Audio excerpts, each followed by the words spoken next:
कांग्रेस का हाथ गरीब के साथ, लेकिन सरकार आने पर उनको गरीब दिखाई नहीं देता था। कांग्रेस पार्टी ने हमेशा भ्रम फैलाने का काम किया है। वो किसानों की जमीन लूटने का काम इन्होंने किया, युवाओं की नौकरियां बेचने का काम इन्होंने किया, भ्रष्टाचार को चरम सीमा पर पहुंचाने का काम इन्होंने किया। भारतीय जनता पार्टी की सरकार आई है, ट्रांसपेरेंसी के आधार पर कार्य कर रही है, और यही कारण है कि आज जो लोग, जो गरीब किसान व्यापारी जो कांग्रेस के साथ होते थे, आज सारे के सारे वो भारतीय जनता पार्टी के साथ है और इनको वोट चोरी दिखाई देते हैं। एनडीए के लिए, पूरे देशवासियों के लिए बहुत खुशी का दिन है कि आज एकजुट होकर के दिखाता है कि देश आज नरेंद्र मोदी जी के साथ है। आप सबको भी मैं बहुत बहुत इसकी बधाई देता हूँ। जहाँ तक आज की प्रेस कॉन्फ्रेंस का विषय है, जैसे आपको पता ही है कि हम ये वर्ष लौह पुरुष सरदार वल्लभ भाई पटेल जी की 150वीं जयंती हम मना रहे हैं। और सरदार वल्लभ भाई पटेल जी ने जिस तरीके से जो भारत अलग अलग टुकड़ों के अंदर बटा हुआ था, अलग अलग रियासतों के अंदर बटा हुआ था, उन रियासतों को इकट्ठा करके अखंड भारत बनाने का काम किया।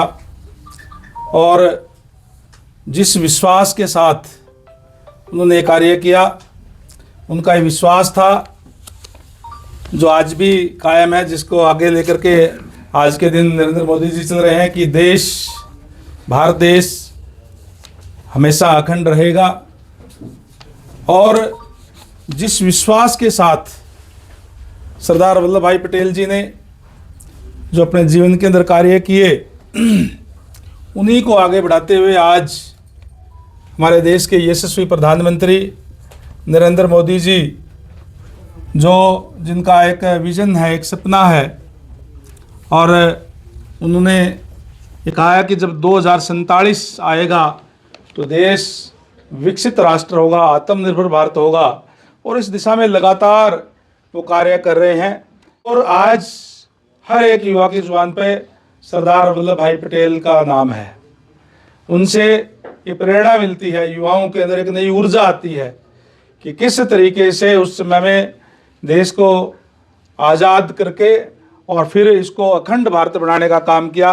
उससे एक नई ऊर्जा का संचार हमारे युवाओं के अंदर होता है। और अब हम, क्योंकि ये लोकसभा वाइज भी और ज़िले वाइज भी जो है ये कार्यक्रम हम करने जा रहे हैं, इसमें अगर मैं यहाँ की बात करूँ तो 17 नवंबर को हिसार ब्लॉक की ये जो हमारी यात्रा चंदन नगर से शुरू होगी और मिलेनियम चौक, ये जो आईजी चौक जिसको हम बोलते हैं, मिलेनियम चौक होते हुए, और समापन इसका जो है वो रहेगा कबीर छात्रावास आज़ाद नगर के अंदर यात्रा चलेगी। बड़ी संख्या के अंदर इसमें हमारे युवा और अनेक सभी आयु वर्ग के लोग जो है इसके अंदर हिस्सा लेंगे। और ये कार्यक्रम विशेष तौर से खेल मंत्रालय और माई भारत सेंटर की तरफ से जो है इसका आयोजन किया जा रहा है। और इसमें इसके बाद जो दूसरी पदयात्रा हमारी है जो झांसी ब्लॉक की है, ये एसडी कॉलेज झांसी से शुरू होकर के और शहीद Bhagat Singh park Jhansi near SD college Jhansi, वहाँ ये जो है इसका समापन होगा। और इसके अंदर भी अनेक हमारे युवा और सामाजिक संस्थाएं वो शामिल होगी। ये पार्टी पॉलिटिक्स से हट करके हम सबको इसके अंदर निमंत्रण देंगे। सारे जो हमारी जो संस्थाएं हैं, चाहे बाज़ार की संस्थाएं हैं, जो हमारी यूनियन बनी हुई होती है, जो सामाजिक लोग हैं, उन सबको इसके अंदर हम शामिल करने का करके और उस महापुरुष को जिसने इस देश को अखंड भारत बनाने का काम किया, उसको याद करने का काम जो है कर रहे हैं। हमारे जो भी जितने भी हमारे जो महापुरुष हुए हैं, उनको हमारी आने वाली पीढ़ी को हमेशा याद करना चाहिए और उनसे एक प्रेरणा मिलती है कि किस तरीके से उन्होंने अपने जीवन काल के अंदर राष्ट्र प्रथम रख करके अपना जीवन राष्ट्र के प्रति समर्पित करने का काम किया और अपने आप को एक तरीके से खपाने का काम देश के लिए जो है करने का काम किया। इससे एक नई ऊर्जा का संचार हमारे युवाओं के अंदर, हमारी अगली आने वाली पीढ़ी के अंदर होता है। इसके बाद जो है 26 नवंबर को एक जहां हमारे सरदार पटेल जी का जो जन्म स्थली है करमसद जो गुजरात के अंदर है, वहाँ से लेकर के स्टैचू ऑफ यूनिटी वहाँ तक लगभग 150 किलोमीटर की यात्रा है, वो वहाँ से चलेगी। और इसके अंदर 26 नवंबर को जो यात्रा चलेगी, इसमें देश भर से हर एक जिले से कम 5 युवा जो है उसके अंदर शामिल होंगे और पूरे देश भर से वहाँ जाकर के एक बड़ी यात्रा उनके जो जन्म स्थान से लेकर के स्टैच्यू ऑफ यूनिटी तक चल करके और उनको याद करने का काम, उनको श्रद्धांजलि देने का काम सच्ची, और उन्होंने जो अपने जीवन काल के अंदर किस तरीके से देश के लिए कार्य किए उसका एक उसको उनको याद करने के लिए ये प्रोग्राम जो है किए जा रहे हैं। इसकी जानकारी देने के लिए आज विशेष तौर से आप लोग सबको जो है बुलाया गया था। सर, बिजाई का समय चला हुआ है, कुछ मंडियों में आज भी खाद की कमी नजर आ रही है, तो ऐसे में क्या सरकार प्रबंध कर रही है, आप सेवाओं में क्या दौरा? देखिए, खाद का हमारा जो एग्रीकल्चर डिपार्टमेंट देखता है उसका पूरा प्रबंध किया हुआ है। खाद की कई बार क्या होता है कि जो बिजाई जो होती है वो एकदम से सारी नहीं होती, लेकिन जब हम मीडिया के अंदर लोगों के अंदर अगर ये बात आ जाती है कि खाद की कमी है, तो जिसको आज 2 एकड़ में किसी को बिजाई 2 इकट्ठे चाहिए, वो भी सोचता है यार 15 इकट्ठे कर लूँ। इसलिए कहीं न कहीं कई बारी कमी आ जाती है। मैं आपके चैनल के माध्यम से भी किसान भाइयों से निवेदन करना चाहूँगा कि सरकार ने पूरे प्रबंध किए हुए हैं, खाद की कोई भी कमी नहीं है, जितनी भी ज़रूरत है इतनी खाद लेने का काम जो है वो करें।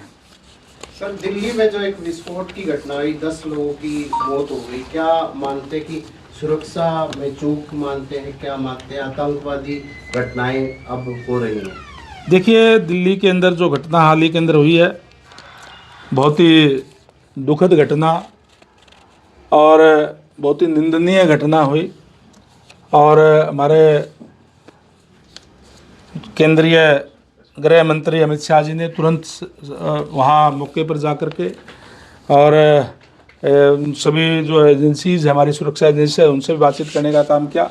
माननीय प्रधानमंत्री भी सीधा जो विदेश से आए, सीधा जो घायलों से उनसे मिले और देश को ये विश्वास दिलाने का काम किया है कि नया भारत है, मोदी जी का भारत है, यहाँ आतंकवाद का कोई स्थान नहीं है। और जिन लोगों ने भी या जिनके तार भी इससे जुड़े होंगे तो जांच का विषय है, उनको सख्त सज़ा दी जाएगी। ये माननीय मोदी जी ने पहले ही जो है वो कह दिया है और निश्चित रूप से जिस तरीके से पहले भी जो घटनाएं हुई और उसके लिए कड़ी सज़ा उन लोगों को दी गई, निश्चित तौर पर जिन लोगों के भी तार इससे जुड़े हैं, जो उनके आका है, उनको भी कड़ी सज़ा दी जाएगी। जो भी हमारी बीमा की पॉलिसी है या जो मुआवजा की पॉलिसी है, उस पॉलिसी के तहत मुआवजा दिया जाएगा। हरियाणा पूरे देश के अंदर सबसे ज़्यादा मुआवजा देने का काम करता है। हमने इन 10 जो पिछले साल थे, अगर मैं कांग्रेस के समय की बात करूं तो कांग्रेस के समय में हुड्डा जी का राज था, तो 1.5-2 रुपये के चेक किसानों को दे करके उनके साथ भद्दा मजाक किया जाता था। 10 सालों के अंदर 1058 करोड़ रुपए मुआवजा कांग्रेस के कार्यकाल के अंदर दिया गया। वहीं हमारे 10 साल के अंदर 15,465 करोड़ रुपए का मुआवजा दिया, यानी लगभग 15 गुना ज़्यादा मुआवजा दिया गया है। इस फसल का भी जो भी हमारी पॉलिसी है, उस पॉलिसी के मुआवजा की उसके तहत मुआवजा दिया जाएगा। सर, राहुल गांधी ने वोट चोर का मामला तेजी से उठाया, जिसमें हरियाणा प्रदेश को भी लिया गया था कि यहाँ पर वही चुनाव हुए, जब वोट चोरी हुई थी, उसके बावजूद भी एनडीए को समर्थन मिला बिहार में।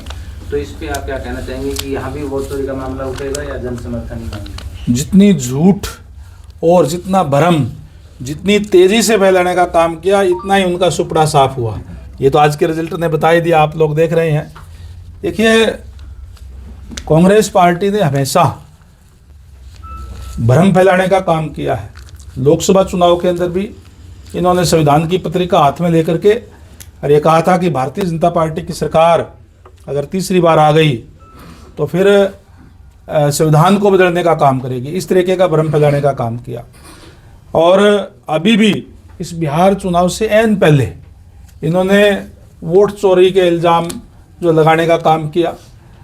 राहुल गांधी जी माननीय नेता प्रतिपक्ष है, लेकिन उनको एक जिम्मेवार पद पे, एक संवैधानिक पद पे रह करके इस तरीके की गलत बयानबाजी नहीं करनी चाहिए। बगैर तथ्यों की बात राहुल गांधी जी करते हैं।